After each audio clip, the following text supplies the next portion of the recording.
South में आना चाहिए, बीजेपी पक्का आना चाहिए। आएगा तो हम लोग बचेगा, नहीं है तो हम लोग नहीं बचेगा। पूछना होता है गवर्नमेंट का पास, हमारा पास पैसा नहीं बोलता। देश के प्रधानमंत्री आने का जरूर आने का।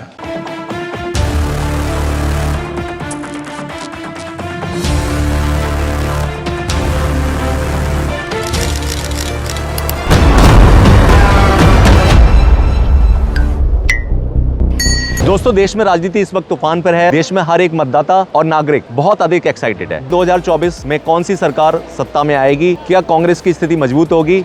और क्या कांग्रेस के नेतृत्व में इंडिया गठबंधन भाजपा को सरकार से बेदखल कर पाएगा? इस सभी का जायजा लेने के लिए कन्याकुमारी से कश्मीर तक आप हमारी टीम इलेक्शन चाणक्य के साथ बने रहें। दोस्तों, कन्याकुमारी हमेशा से ही राष्ट्रीय पार्टियों का गढ़ रहा है, लेकिन यहाँ पर कुछ लोकल पार्टियां भी हैं। यहाँ की डीएमके और उसकी द्रविड़ राजनीति की तुलना में कांग्रेस और बीजेपी का यहाँ पर हमेशा से ही प्रभाव देखने को मिला है। इस बार होने वाले 2024 के लोकसभा चुनाव में कन्याकुमारी से कांग्रेस पार्टी के विजय वसंत और बीजेपी से पूर्व केंद्रीय मंत्री पी राधाकृष्णन दोनों ही आमने सामने हैं। इसी के साथ साथ डीएमके ने भी अपने उम्मीदवार के रूप में नजीरत पैसेलियन को चुनाव के मैदान में उतार दिया है। आपको बता दें कि कन्याकुमारी लोकसभा क्षेत्र के अंदर कन्याकुमारी, नागरकोइल, कोलाचल, पद्मनाभपुरम, विलावनकोड और किल्लीयूर ये विधानसभा क्षेत्र आते हैं। 2014 में हुए लोकसभा के चुनाव में यहाँ पर कुल 9,90,742 लोगों ने वोट किया था, जिसका वोट परसेंटेज 67.30% था। वही 2019 के चुनाव में 10,48,377 लोगों ने यहाँ पे मतदान किया था, जिसका वोट परसेंटेज 69.83% था।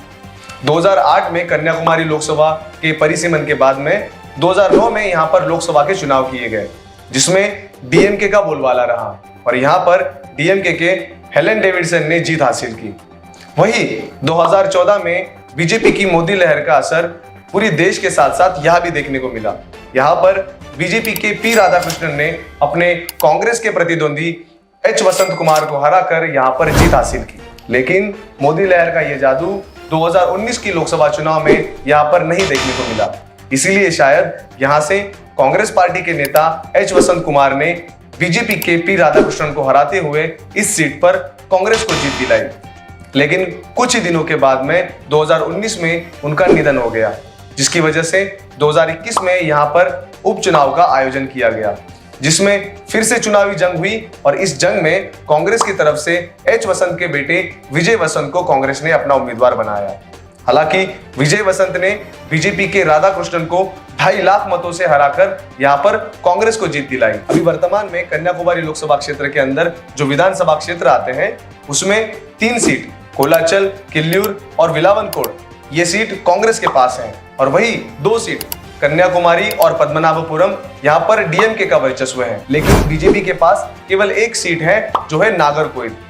ऐसे में देखना ये होगा कि क्या इस बार बीजेपी ये सीट जीत पाएगी या फिर कांग्रेस हमेशा की तरह इस सीट पर अपना वर्चस्व कायम रखेगी, या फिर दोनों को पीछे छोड़ते हुए डीएमके पार्टी का उम्मीदवार ये सीट जीतता है। इन सब सवालों के जवाब जानने के लिए हमारी इलेक्शन चाणक्य की टीम कन्याकुमारी में है और यहीं से हम लोगों से बात करना शुरू करेंगे और यहीं से शुरुआत होगी हमारी चुनाव यात्रा की। मैं मयूर भोसले स्वागत करता हूं आपका इलेक्शन चाणक्य में और चलते हैं यहाँ से कन्याकुमारी की आम जनता से बात करने के लिए और जानेंगे वहां से कि किसको इस बार वो अपना वोट देंगे और किसको वो अपना नेता चुनेंगे। इलेक्शन चाणक्य में आपका स्वागत है। आपका नाम क्या हुआ और आप कहाँ से बिलोंग करते हैं? मेरा नाम बालाजी है, मैं कन्याकुमारी है, प्रॉपर कन्याकुमारी इधर ही है। मेरा नाम मुरुगन। ये कहाँ के रहने वाले? हम कन्याकुमारी में रहने वाला। अच्छा। हमारा नाम सेंदिल, कन्याकुमारी का, कन्याकुमारी लोकसभा का एरिया। आपको क्या लगता है इस बार कन्याकुमारी में कौन सी पार्टी जीतने वाली है? ये बीजेपी है। बीजेपी जीतेगी, लेकिन पिछली बार तो कांग्रेस पार्टी बहुत बड़े मार्जिन के साथ जीती थी। अरे हमको ये बीजेपी आने के लिए ज़रूरत है। अच्छा, साउथ में आना चाहिए, पक्का आना चाहिए। नॉर्थ में पूरा मोदी जी है, लेकिन इस तरह साउथ में आना चाहिए, बीजेपी पक्का आना चाहिए। आएगा तो हम लोग बचेगा, नहीं है तो हम लोग नहीं बचेगा, उतना ही। कन्याकुमारी में कौन पार्टी आएगा जाएगा तो वो अलग बात है। कौन पार्टी आना होता है इधर पे कन्याकुमारी तो वर्ल्ड टूरिज्म का है, कोई काम नहीं चलेगा नहीं है। लेकिन इस बार तो कांग्रेस का टीआरएस से गठबंधन भी है, तो क्या कांग्रेस पार्टी ज़्यादा सीटें नहीं जीत सकती? नहीं नहीं, कांग्रेस का इधर का वैल्यू नहीं है। कन्याकुमारी में बीजेपी तो आ जाएगा। तो आपको लगता है कि मोदी तीसरी बार देश के प्रधानमंत्री? आने का जरूर आने का। हिंदी अच्छा रहेगा। तो देखो, आप देखो कन्याकुमारी रोलिंग पार्टी तो वर्ल्ड टूरिज्म डिपार्टमेंट का देखो कोई काम नहीं है। ये बीजेपी आना भी है यही है, कांग्रेस आना भी यही है। आपको कन्याकुमारी से त्रिवेंद्रम जाने के लिए 90 किलोमीटर है। 10 साल हो गया हाईवे टोल डालने के लिए। पूछना होता है गवर्नमेंट का पास, हमारा पास पैसा नहीं बोलता। तो पहले इधर का वो है बीजेपी, लेकिन उतना नहीं है। अभी अन्नामलई जी आया, उसलिए पूरा आदमी चेंज हो रहा है। वो फिंगर टिप में वो रिपोर्टर का बात कर रहा है, फिंगर टिप में पूरा क्या क्या है तो पूरा बोल रहा है। पहले वाला वो डीएमके वाला ऐसा नहीं बोल रहा है, मतलब वो पूरा झूठ बोल रहा है। इसलिए अभी पूरा आदमी का पता चल रहा है, और डीएमके कैसा है, बीजेपी कैसा है, ऐसा पूरा पता चल रहा है। तो सिर्फ आना चाहिए, पक्का आना चाहिए। कम से कम 10 सीट में सोच रहा हूँ, 10 सीट आना चाहिए। एम्प्लॉयमेंट की बात होती है, कांग्रेस कहती है कि बेरोजगारी बढ़ रही है, लोगों के पास काम नहीं है, क्राइम हो रहा है। क्या मानना है आपका यहाँ तमिलनाडु के बारे में?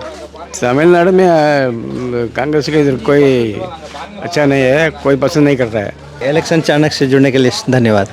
Thank you. 2019 के लोकसभा चुनाव में Bharatiya Janata party 37.36% vote share और 303 सीट जीतकर आजाद भारत के इतिहास में सेंटर में पहली बार पूर्ण बहुमत वाली गैर कांग्रेसी सरकार बनाने में कामयाब हुई। इसके अलायंस नेशनल डेमोक्रेटिक अलायंस यानी एनडीए को 352 सीट मिली थी और इसका वोट परसेंटेज 45 था। इसके उलट कांग्रेस पार्टी को 52 और इसके अलायंस यूपीए यानी यूनाइटेड प्रोग्रेसिव अलायंस को कुल 91 सीट मिली थी। तीसरे अलायंस संयुक्त मोर्चा को 98 सीट से ही संतोष करना पड़ा था। 2024 लोकसभा चुनाव के थोड़े ही दिन बाकी रह गए हैं। रूलिंग पार्टी भाजपा और उसके अलायंस एनडीए 400 पार करने का दम भर रही है, जबकि मेन अपोजिशन इंडिया एनडीए को 272 के भी नंबर छूने से रोकने की भरपूर कोशिश कर रही है।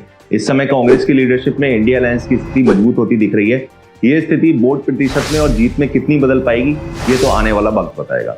नरेंद्र मोदी की लीडरशिप में जिस प्रकार भाजपा अपने इम्पेनेट्रेबल स्ट्रेटेजिक एफिशिएंसी और सेंस ऑफ डेडिकेशन से दिन रात जुटी हुई है, इसके लिए 400 का लक्ष्य संभव हो सकता है या नहीं? क्या मोदी है तो मुमकिन होगा?